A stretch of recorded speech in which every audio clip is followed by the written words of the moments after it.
MXTV is proudly brought to you by Swan Insurance, protecting motorcyclists since 1956. And MOTUL, quality oils for more than 150 years.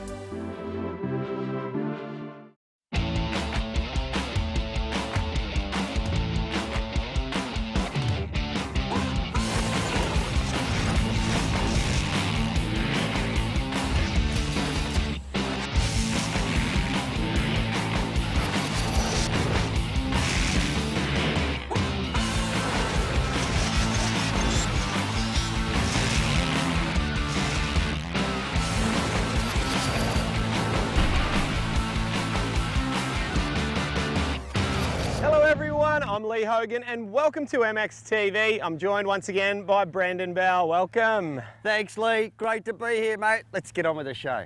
You seem to be in a little bit of a rush to get into things. What's going on? No, it's all good. Let's just get on with it. All good. It wouldn't happen to be because you just snuck off to a trip to Italy without your partner in crime. Is that what this is all about? Maybe. Very sheepish belly. All right, well, let's get into tonight's show. We find out what goes into making a fork seal at the SKF factory. We dropped in at the Australian Quad MX Nationals. We sit down with FMX superstar Cam Sinclair.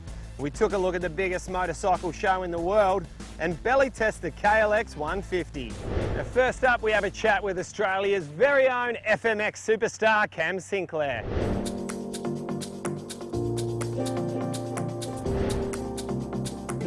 I've been riding motocross since I was 4 years old. It's a long time. So for me, it's I know nothing else apart from riding dirt bikes. And I raced motocross, supercross for 20 or so years, and then started riding freestyle about 10 years ago. And ever since then, it's been a bit of a crazy ride. It's been fun. Been traveling the world with Nitro Circus, and prior to that was Crusty Demons, competing at X Fighters and X Games. So it's been a good ride. I've had a lot of injuries in my career, but I just love getting back on the bike and just keep going. It's been good. Well, I just raced locally, Dandenong Junior Motocross Club in Hallam. That was a home track. It was just a family thing. We always just travel and do the Australian Junior Nationals and the Victorian Nationals. And then I guess when I was old enough to be on an 80 and the Supercross was all happening, started racing Supercross when I could, and I guess from then on it's never stopped. You know, freestyle, I guess the whole expression session thing at the Supercross Masters back in the day. And just watching those guys, I was stoked with watching them. And I guess me and Bilko one day found a ramp locally and we just started jumping up for fun and so learn all the basic stuff. And then onwards we started doing shows for Reeve Konski at his Stumpercross and his Supercrosses, and eventually at the Supercross Masters doing the expression session. I guess that was a lot of fun, you know, and the sponsors were happy with me doing that. I was getting more notice doing that. And I sort of veered off into doing that. And then, you know, when John O'Porter passed away from racing, it sort of turned me off racing. And I just wanted to be like him. Even when I was on like a 80, I just used to look up to him. He was always the guy that was so happy around the pits. And I guess once he started helping me out and started putting me in the right direction, we sort of became pretty close. Sort of motivated me to do the backflip because he did one. And so yeah, if it wasn't for him, I guess I probably wouldn't be here. When you say take it a bit more serious, I still haven't taken it serious, I don't think. It's freestyle and, you know, racing is two different things, I guess. You know, racing was so much more. You walk around the pits and everyone's not really happy, you know. With freestyle, you compete against yourself, you know, like the X Games, you know, we go there and I'm competing against all my best mates, and so it's always just a fun deal with freestyle. The double backflip all came about, I guess, you know, Scott Murray came over to the Crusty Demon Tour, and when Travis first did it, I said I'd never ever do that stuff. Like, it never come across my mind, but once Scott Murray was doing it and he couldn't even jump 75 foot, I thought there maybe is a chance. So one day I was at Jackson Strong's house and he had the foam pit there and there was a ramp there. I'm like, I'll just pull back as hard as I can, and once I do one, I'll jump off and see where I am with the video footage. So I did one and jumped off, and Jacko was like, I reckon you were still going up when you jumped off. So he said, just hold on, see what happens, foam pit. I was like, right, cool. I think it was the second attempt, I just reefed back and held on and pretty much came almost all the way around. All like that stoked, all like carrying on, everyone was cheering. I was like, no way. So I think the first phone call I made was to Krusty, just let him know I was getting around the foam pit, and from then on, that's when I started taking it a bit serious and came home, and I was pretty much started my double career right there. The two-stroke, the change to a two-stroke, and then I was on. I think the very first year I started doing it, I had that big crash in Madrid, and I think that's put a lot of people off it, I guess. So in a way, that crash helped me out.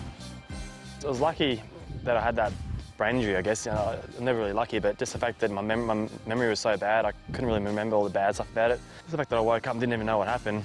The last thing I remember was just doing the double backflip. So when I could get back on the bike and ride again, I just thought, yeah, this is normal. I'll just go back in the foam pit and get the double backflip sorted again. So it never really turned me off, which I was very lucky about. It gives me great pleasure to welcome back Melbourne's own Cam Sinclair! Yeah, the family, they weren't a big fan of it. They never wanted to see me do it again, and because I was so close to making X Games, that was the one thing I really wanted to do, was go to X and just compete, you know. I thought maybe a bronze or something. But, you know, a few guys crashed and whatnot, and then, yeah, done the double backflip, and I'd won before my second jump, so I didn't have to worry about doing the one-handed double. So at the time, I was over the moon at the time, but I thought, you know, I didn't really have to do what I thought I had to do.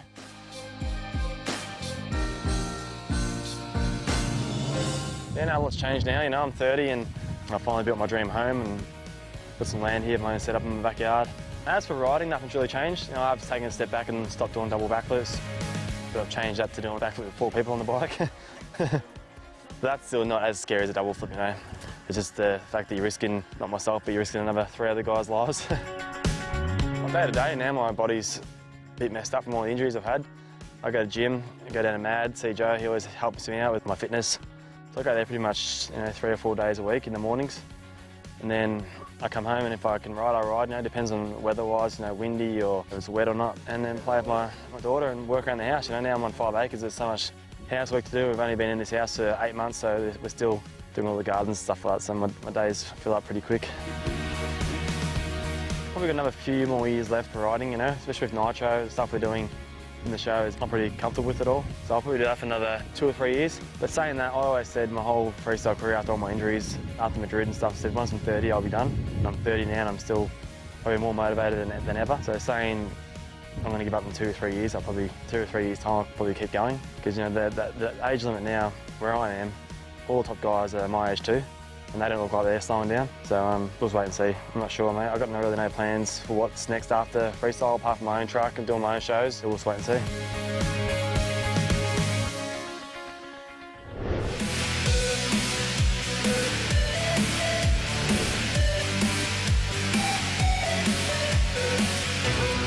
Ciao Australia, we are at EICMA in Milan. This is MXTV.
Altegra and MXTV are giving you the chance to win a custom-designed MXTV Altegra marquee, valued at $1,494. Altegra is a name synonymous with quality, and their heavy-duty frame is the toughest on the market. Altegra are committed to remaining the market leaders, with marquees coming in a newly developed wheeled bag and with a full range of parts, including walls available. You can't beat an Altegra frame. Simply share and like the Altegra page on Facebook and the MXTV page to go into the draw to win. He's a 4-time Supercross champion!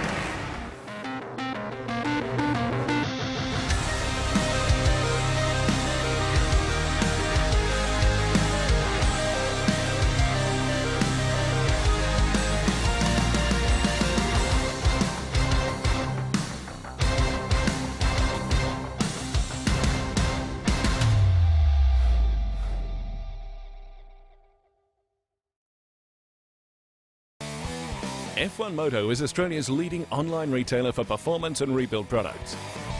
We have most aftermarket brands available for parts and accessories. Some of the performance products available for junior and senior dirt bikes are from VHM, HGS Exhausts, Nihilo Performance Products, Talon Wheels, RHK Parts and Accessories, available from f1moto.com.au or our new showroom at Appin, New South Wales.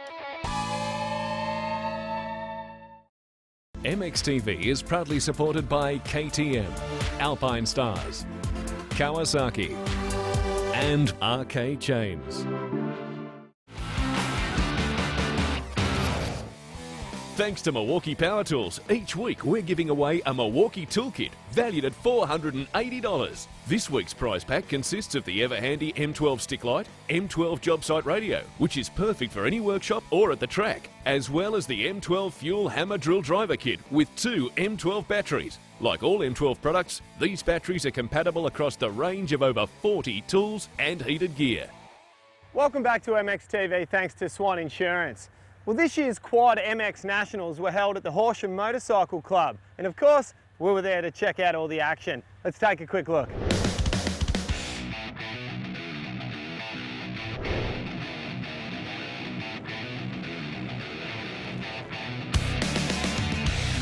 Horsham put on a great event, and the track's pretty sweet, you know. They really look after the joint, and they're really quad friendly. The event so far is just unbelievable. The whole preparation of the track, everything, it's just unbelievable.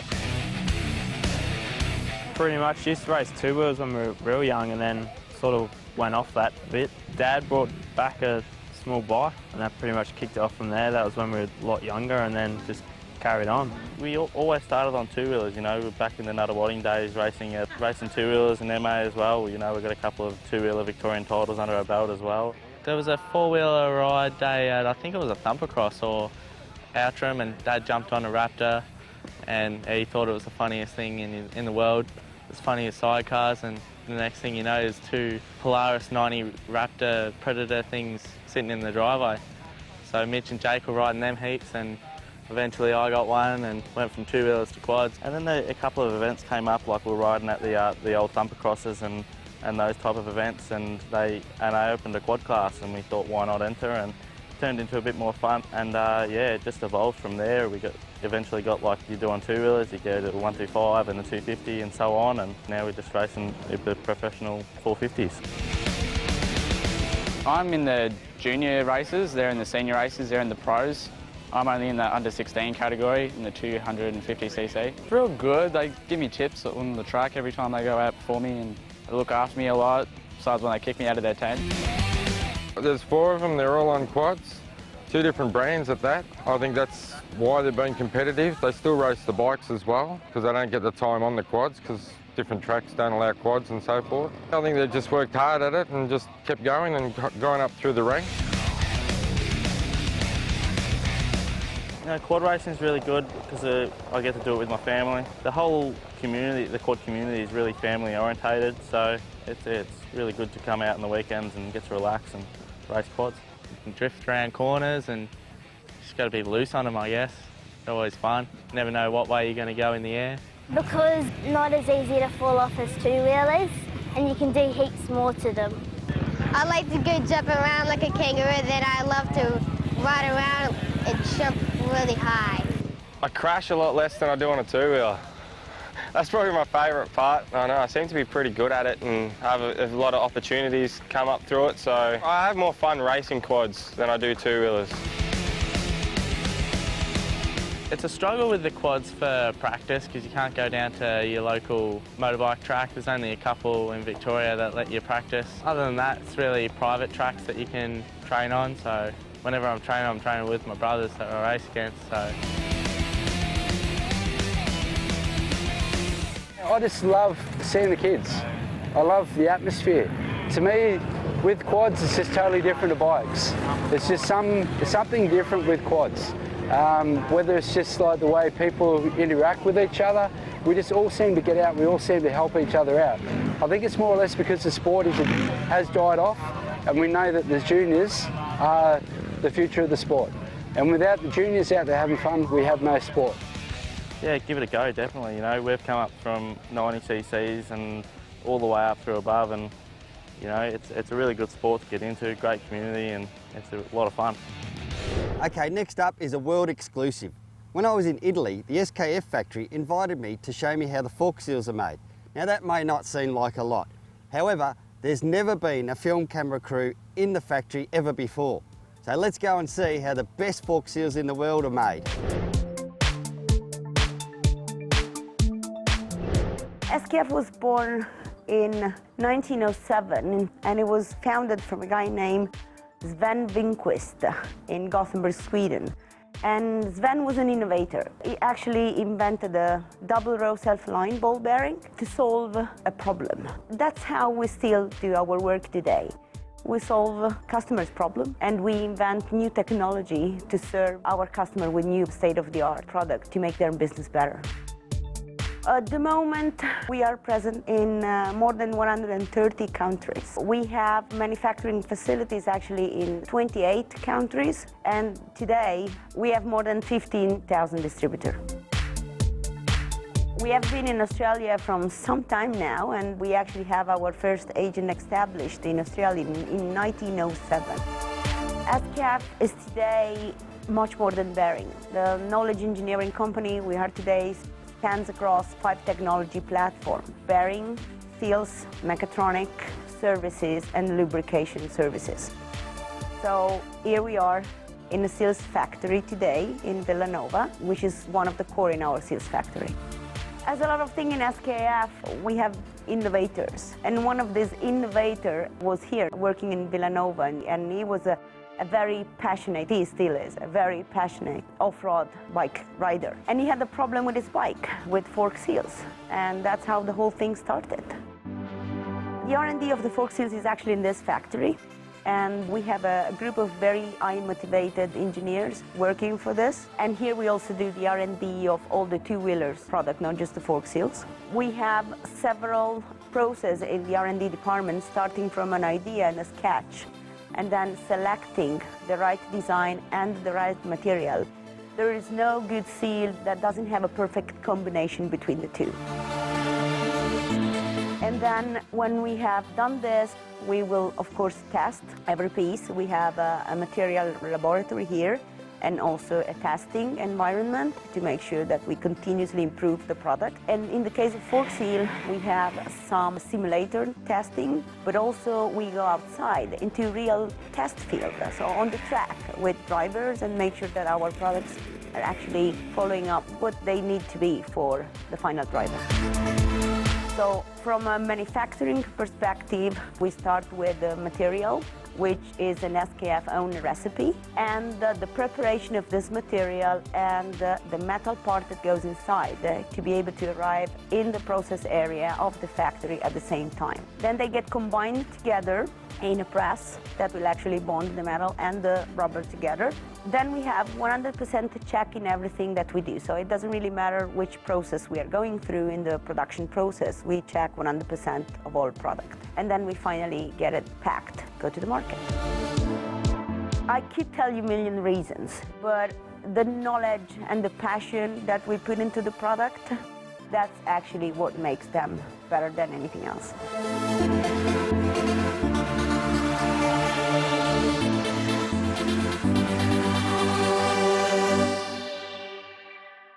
See all of Australia's best off-road riders when the Insure My Ride Australian Endurocross Nationals returns again for more action-packed Endurocross in 2015. 3 Saturday night events all under lights. Saturday 7th of February at Archerfield Speedway, Brisbane, Queensland. Saturday 28th of February at Sydney Dragway, Eastern Creek, New South Wales. Saturday 14th of March at Calder Park Raceway, Diggers Rest, Victoria. Check out www.enduro-x.com.au for all the details.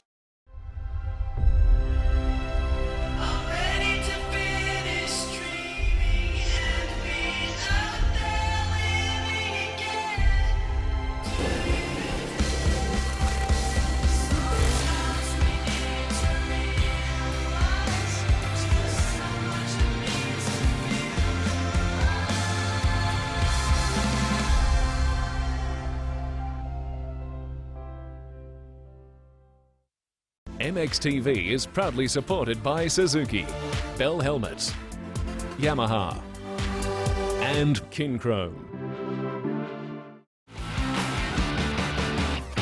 Today's product review, we're going to have a look at something new from Kinchrome for 2014. It's the T-handle Allen key set. They're made from high quality SRV S2 steel. They also come with a chemical resistant handle for comfort and maximum torque.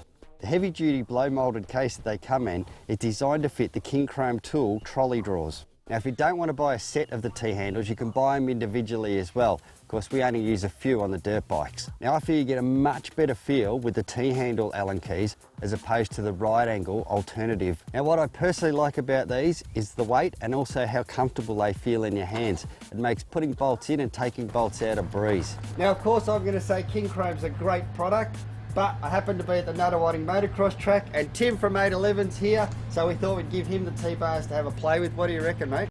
Oh, they're pretty good quality to start with, and normally you can't beat a T-bar on a motorbike. You know, nice and easy to use. You can chuck them in a foot peg or something, and you're always there, easy to reach. So there you go, brand new from Kinchrome, the new T-handle Allen key sets. Check them out at kinchrome.com.au. Welcome back to MXTV. And for this week's bike review, Belly takes the new Kawasaki KLX150 for a spin. Let's see how it goes. G'day everyone, today we're going to have a look at the brand new Kawasaki KLX150L. Now I say brand new because it is brand new to the range of Kawasaki. It's a cool little bike. It's a bike that's really been designed for either the girlfriend, the wife, or the commuter that might want to go to college and back and then go out on the trails later on as well. So let me tell you a few things about this bike.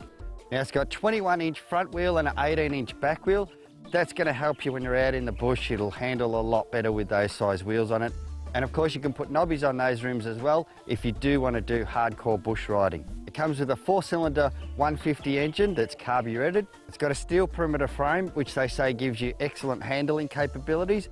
Now it's only short, it's 2.1 metres long, so it's easier to turn in the bush and also out in the streets. It also comes with disc brakes front and rear. Now the front's a 240mm disc with a twin caliper piston, so great stopping power. It's got a 7-litre tank. Now for a 150 engine, that's going to give you plenty of mileage. The KLX150 comes with a 5-speed transmission and a 5-plate low noise clutch. And of course it comes with everything you need on the road: blinkers, lights, electric start, which they must be confident with because it doesn't have a kickstarter. The style of the bike is styled after the KX range and the KLX450. It's got some fantastic radiator shrouds and the front headlight cover looks great too. Well, that's everything that Kawasaki's told me about the KLX150. It's brand new, I've never ridden it before. We're going to take it for a ride out here in the bush, take it on the road and see how it handles.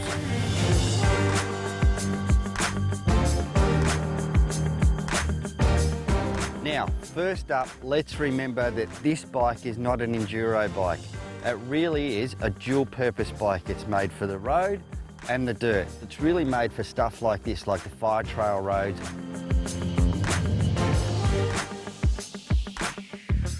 What I really like about this bike is it has rubber handlebar mounts and some rubber inserts that go on top of the foot pegs. That's just for the road vibration, so it keeps the bike real smooth on the road. Now the mounts on the foot peg, they can be removed for when you're out on the track, which I did today. Now the other thing I really like about this bike, the engine. So smooth, so easy to ride. Even if you held it flat out, it really doesn't get you into trouble whatsoever. Now the bigger wheels certainly help when you've got that rocky terrain and even over a log. I actually went over a couple of logs on this thing. No worries whatsoever. With the bigger wheels, it's a lot easier to get over obstacles like that. Being so small, it does turn very easily, turns quite sharp at speed, and that's a good thing, I think, for if we want to change direction. And if you want to turn the bike around, it's very easy to do a U-turn on it. Now, what would I change on this bike? Probably be the handlebars to start off with. If I could, I'd try and free up the pipe, but it really does need to breathe a little bit more. It's to have a little bit more bottom end. It's certainly well suited for a beginner. It rides so easily and so well, you just can't get yourself into trouble on this bike. It also can be a great little farm bike as well if you wanted to do that. You could put a pack on the back and go and rustle up some cows if you wanted to. The best thing I like about this bike is the price. For a little over $4,000, you can have one of these things. I think it's the best value for money out there at the moment. And this bike's a demo, so Brian at Hands On Kawasaki tells me that you can get this even cheaper. So give him a call and tell him you want the MXTV demo. To wrap it up, this bike is great value for money, fantastic if you want to go into school and back, or you want your girlfriend or your wife to go riding with you in the trails like today. It absolutely will eat it up. It's a great little thing. I recommend go out and have a good look at one of these. For all your motorcycle insurance needs, visit swanmotorcycle.com.au. Belly, a KLX150. Yeah, look, we test every bike here on MXTV, and it's a great little bike for your wife, your girlfriend. If you want to get learner approved bike, it's fantastic for that. And of course, you know, you go from the road to the dirt, and I think I'm going to be buying one of those things. Mate, there's definitely a market for these things. Now, almost time to go, but before we do, don't forget we have got 2 sensational competitions up and running now for MXTV. We certainly have, mate. Don't forget the old Tegra marquee. Of course, that's fantastic for the guys that go racing. Everyone wants one when they're racing, but for the people that don't race, hot sunny days like today, fantastic for the backyard. Pop it up and you're in a bit of shade. Perfect. Now, all you need to do is go onto our MXTV Facebook page, like and share us. It's as easy as that. It certainly is. Don't forget our Instagram. We say it every week, Hogs11 Racing. Is that right? It sure is. Got it right for once. And MXTV show, I know that one. That's the one. Thanks so much for joining us, guys. Until next week, hold it on. Very easy on the pull as well, I must say. On the pull, that just doesn't sound right, does it? Yeah. Do you want to do that again? I'm so terrible.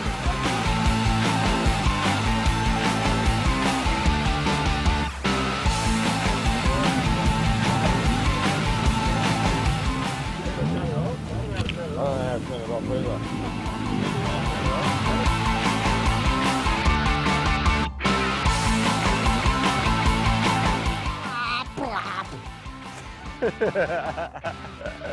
I nearly lost that off.